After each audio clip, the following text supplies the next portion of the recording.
The NBA is now upon us, and with it a race begins. A race that is all but predetermined with the recent phenomenon that is the Golden State Warriors, which leaves everyone else. Where do they fit into the madness below the champions? What is their niche, the reason the players are playing? Well, let's find out. With the pickups of rookies Trae Young, Kevin Huerter, and Amari Spellman, Atlanta's got their work cut out for them for the next few years. But the guy behind the helm is no joke. Travis Schlenk was one of the frontrunners for building the Warriors dynasty, having moved up through the ranks of the franchise for years until resigning from his position of assistant GM in spring 2017. He's explicitly stated that his plan for this team is going to revolve around the draft, much like Golden State. And he's got his Curry. All that's left is some more pieces from the draft.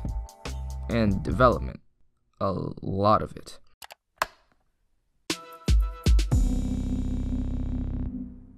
At the other end of the spectrum, Danny Ainge's 5-year trek that began with a Brooklyn robbery is finally coming into fruition. Kyrie and Gordon Hayward are both healthy, meaning that the team that was one LeBron game away from the finals will be at full strength for the first time. With only the addition of Robert Williams at the back end of the draft, and only the subtraction of Greg Monroe, Boston's ready to take on the mantle as one of the truly elite of the NBA. Their goal? Nothing but championship.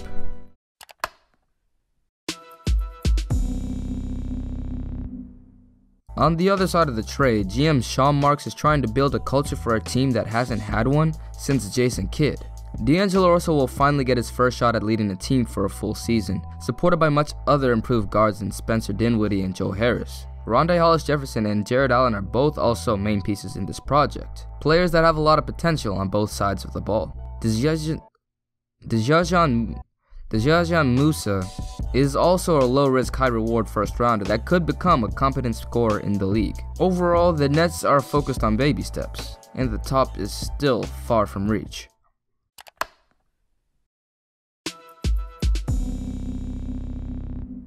Charlotte's in an interesting position that it's been stuck in for years. Always good enough to make the 9th or 10th seed or squeak into a playoff berth on a particularly good season, but never good enough to be contenders. And always good enough to make the 9th or 10th seed or squeak into a playoff berth on a particularly good season, but never bad enough to draft high in the lottery. This curse of mediocrity is one that's difficult to break, especially in a business that relies on ticket sales. So the Hornets, reluctant to rebuild, took a different option. Instead of changing the players, they changed the personnel. Mitch Kupchak and James Borrego are both figures from the best of the best. One hails from the legendary Showtime Lakers, the other fresh from the tutelage of Greg Popovich. The front office has made it clear that Kemba is the cornerstone of the franchise, and as said player approaches 29, Charlotte has no choice but to win now.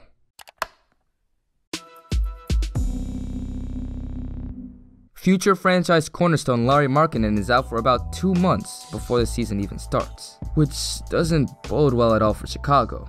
As one of the league's worst teams last year, the lack of veteran additions show that this team is one that wants to focus on player development and not team success. Chandler Hutchinson, Wendell Carter Jr., and Jabari Parker are by all definitions talented, but at the same time they're not close to a polished product. Jabari has played 2 seasons worth of basketball in 4 years, and Carter Jr. is still a teenager. The Bulls own their 2019 draft pick and intend to make the best of that while making their players the best they can be this season.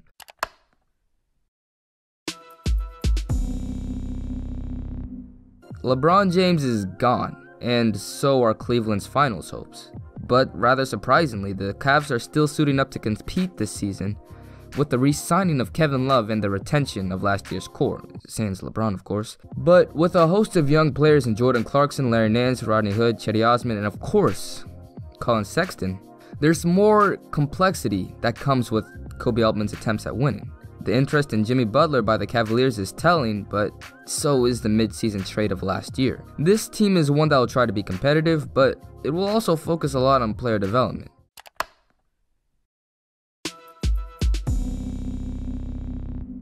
The Mavericks made it known this offseason that they are willing to compete in the signing of DeAndre Jordan. But at the same time, having basically the same roster that qualified for the 5th pick in last year's draft shows that Dallas has got some work to do. The backcourt available is one of the finest among the NBA's young. Wonder Boy Luka Doncic and Dennis Smith Jr. provide an incredibly unique dynamic that'll only be more impressive the more they develop. The decision to pass on Jimmy Butler shows that this is the way the Mavs want to roll.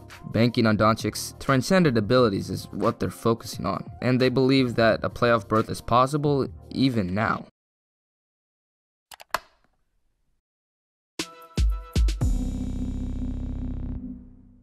The Nuggets were one game away from a playoff spot last season, one they certainly deserved.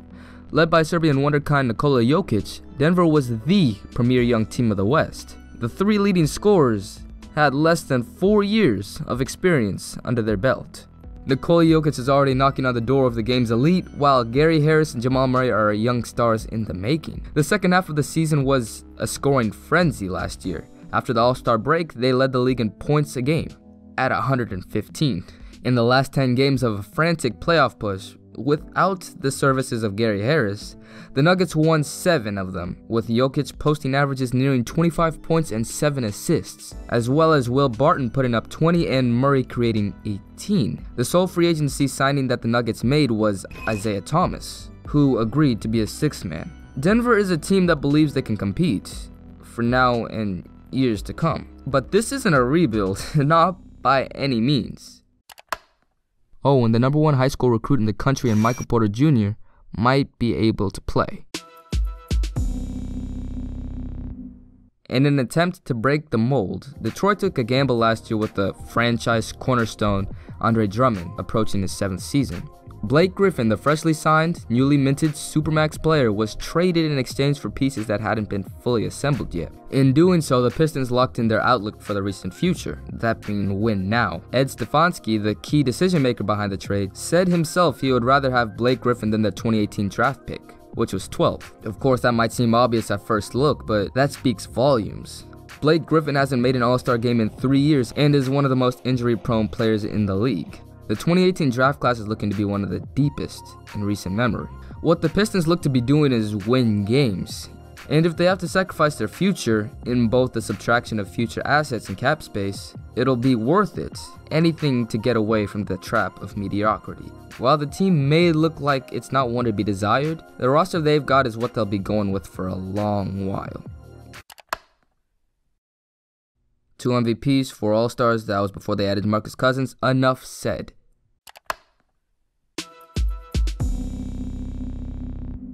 The loss of Trevor Ariza and Luka Baamute was both puzzling and a little worrying for Rockets fans. The loss of 2 of the best defenders on the team didn't seem to bode well for a team that is rather limited on that side of the floor. But Daryl Morey was able to maneuver around this offseason to finally dump Ryan Anderson's contract and add pieces ranging from Marquise Chris to Michael Carter-Williams to Carmelo Anthony is one of the greatest scorers in the past decade, and his expertise along with his apparent buy-in attitude will help elevate Houston this season. Even with a surprising amount of roster shakeup, the end goal is to beat the Warriors and fit a championship on 3 of those Hall of Fame resumes.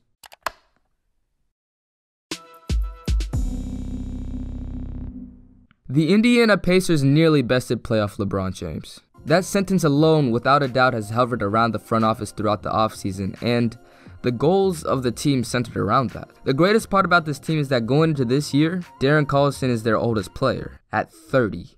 Victor Oladipo is 25 and Miles Turner is 21. These were the guys who nearly threw James off his throne, who nearly took out the 3 times defending Eastern Conference champs.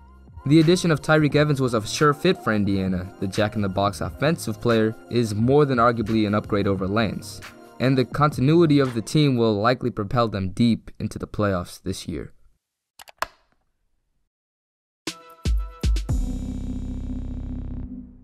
Lob City is now entering its first official season without any of Chris Paul, Blake Griffin, DeAndre Jordan, or JJ Redick. Instead, the roster is filled with players like Tobias Harris, Jerome Robinson, Montrezl Harrell, and Shai Gilgeous-Alexander, all young players that were acquired under the Jerry West regime. They're competing still. Players like Lou Williams and Danilo Garnari are making sure this team doesn't fall deep into the lottery.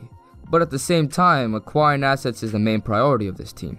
Balancing the competitive culture and young player additions, whether it be the draft or the trade, is the name of the game for one half of Los Angeles.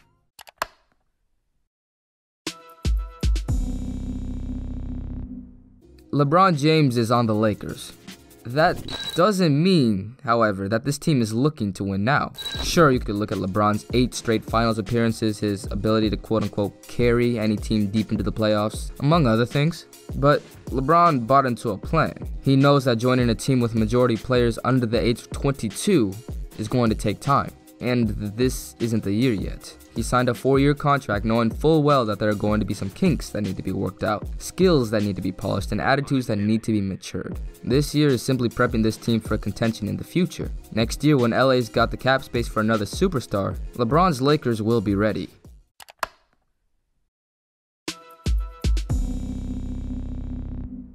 Memphis abruptly fell apart last season after consistently being a playoff force in the West for some 7 seasons. Tensions between Marc Gasol and David Fizdale highlighted or lowlighted the season, as this was a team that had constant injuries throughout, as well as a roster that was made up with 71% of players with 3 or less years of experience in the league. This year, with Mike Conley back in full health and Gasol willing to play, the Grizzlies are going to make another push for contention. The 2 draft acquisitions, Jaren Jackson Jr. and Javon Carter, and the signing of Spurs trainee Kyle Anderson, are all players that possess future upside, but can still help Memphis now. While it may not be the wisest decision, Memphis will focus on winning, but at the same time develop their young players.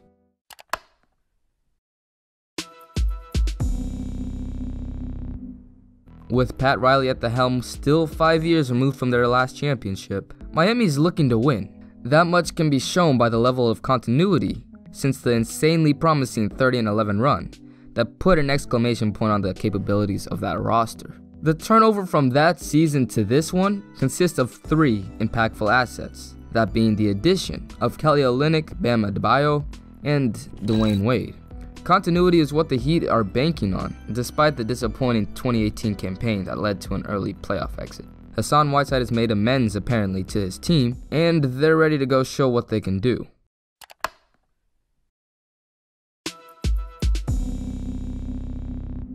Giannis Antetokounmpo is a 1 in a billion type of basketball player. The blend of pure God-given athleticism with the freakish physical tools combined with his level of understanding all make up a man that you center your franchise around. The once young and once star has now blossomed into one of the elite, and the cast surrounding him mirrors that. Mike Budenholzer, former Spurs assistant and responsible for the fundamentally sound Hawks team that won 60 games, will bring something that Jason Kidd simply couldn't. This team will be one to turn heads this season.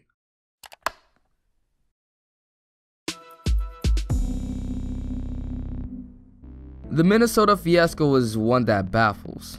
On one hand, you have a front office locked itself up in salary in order to add pieces to contend. On the other, you have the star player in Jimmy Butler reprimanding the team's lack of motivation to win games. Both Karl-Anthony Towns and Andrew Wiggins have pretty much stagnated in development, and with mediocre at best support, Minnesota looks to be in high water. If Jimmy eventually stays, a playoff berth may be in order, but the culture needs to change if they want to really realize their potential.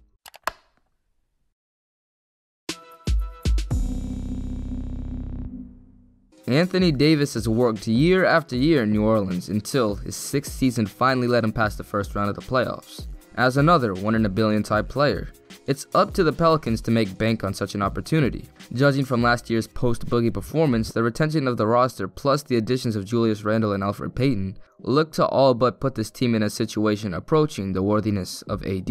Even so, a lack of talented wings remains a flaw for the Pelicans, alongside a pretty weak bench, which is not good for a team in the West. Anthony Davis is still arguably a top 5 player in the league, and New Orleans will try to take advantage of that.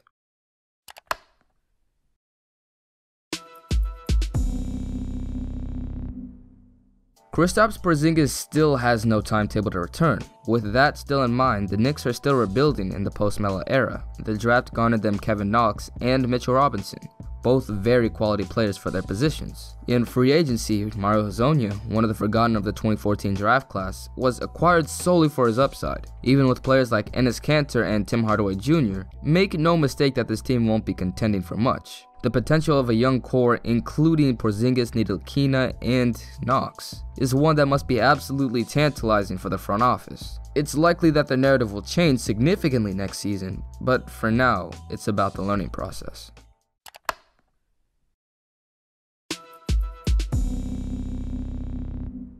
Sam Presti has done an amazing job in managing this team. He's made sure that they always have a roster to compete despite being in a small town market, and this season is no different. Despite Russell Westbrook out with injury, OKC has a solid roster going in, highlighted by top 30 players in Paul George and Steven Adams, while surrounded by complementary pieces like Jeremy Grant and Andre Roberson. Additions in Dennis Schroeder and Nerlens Noel add some youth to the team, injecting them with some upside as well as talent that can improve them now.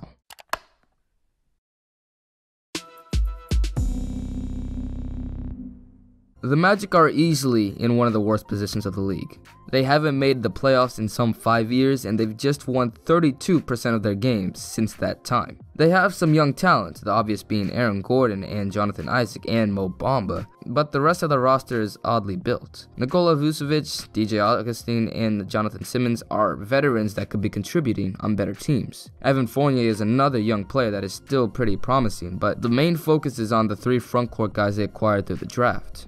With Aaron Gordon his best at 4 and Mo his best at 5, putting 6'11" Jonathan Isaac at small forward is odd, and it's definitely something the Magic are gonna have to work out.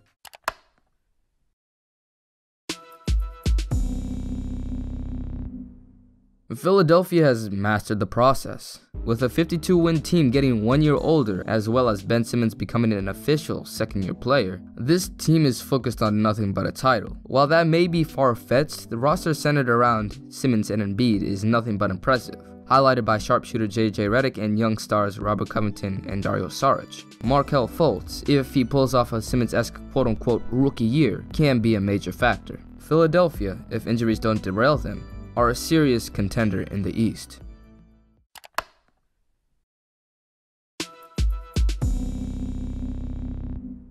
The Suns are in an interesting place after the concentrated tanking effort last year that led to the first pick in the draft. Despite the firing of the GM, Phoenix seems to be aggressive this season. They got rid of prospect Marquise Chris in exchange for Ryan Anderson, they added Trevor Ariza on a $16 million deal, and they hired long-term assistant and Eurobasket winning coach Igor Kokoskov. It looks to be that Phoenix will try to compete this season, however that might look like. Of course, given the youth of this team, there will definitely be road bumps along the way.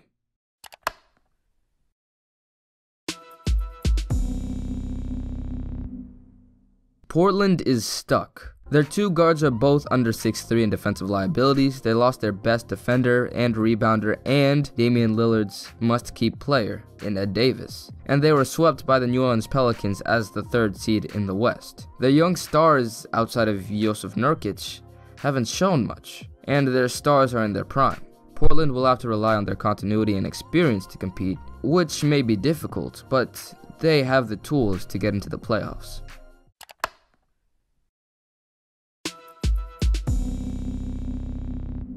The Kings are without a doubt in the rebuilding stage. The projected starting lineup has a combined 6 years of experience in the league, and their most exciting player is one drafted this year in Marvin Bagley III. Zach Randolph is there solely for mentorship, and Iman Shumpert will more than likely be gone before the season ends. They don't own their pick either.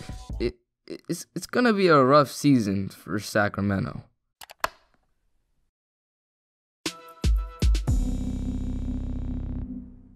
The Spurs have made it to the playoffs for the past 21 seasons. Last year they won nearly 50 games without their best player, but they aren't going to stop now. The injuries upon DeJounte Murray and Derek White were unfortunate, but that doesn't stop the fact that DeMar DeRozan and LaMarcus Aldridge will be one of the elite guard-big tandems in the league. Jakob Poeltl will thrive under an increased role, and DeRozan may well have a career year.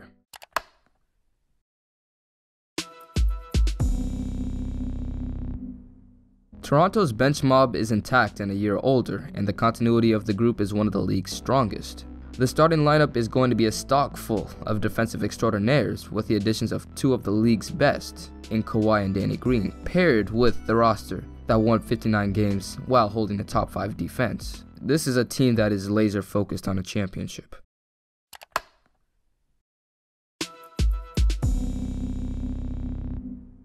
The Jazz are coming back after boasting the best defense in the NBA last season, and their leading scorer now has a year of experience under his belt. Grayson Allen has already shown signs of potential contribution straight after the draft. They are looking to improve on last year's playoff run, and they certainly have the tools to do so.